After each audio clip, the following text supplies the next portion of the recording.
নির্বাচনের 24 ঘন্টা আগে রাজনৈতিক সংঘর্ষের রণক্ষেত্রে চেহারা নিল উত্তর 24 পরগনার আমডাঙ্গা। দফায় দফায় চলল গুলি, বোমা, জখম পুলিশ।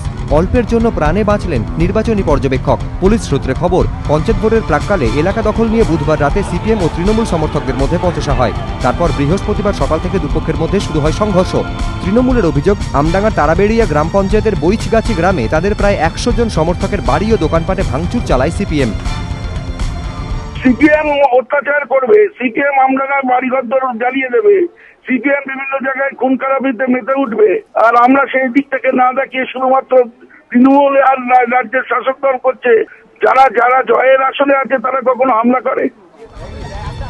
সিপিএম এর পাল্টা অভিযোগ, তৃণমূলই তাদের উপরে হামলা চালায়। বোমাবাজির খবর পেয়ে ঘটনাস্থলে পৌঁছয় পুলিশ। পরিস্থিতি নিয়ন্ত্রণে আনতে গিয়ে আহত হন আমডাঙ্গা থানার ওসি। পুলিশের গাড়িতে ভাঙচুর চালানো হয়। দুপক্ষের বোমার লড়াইয়ে আহত হন এক পুলিশ কর্মী।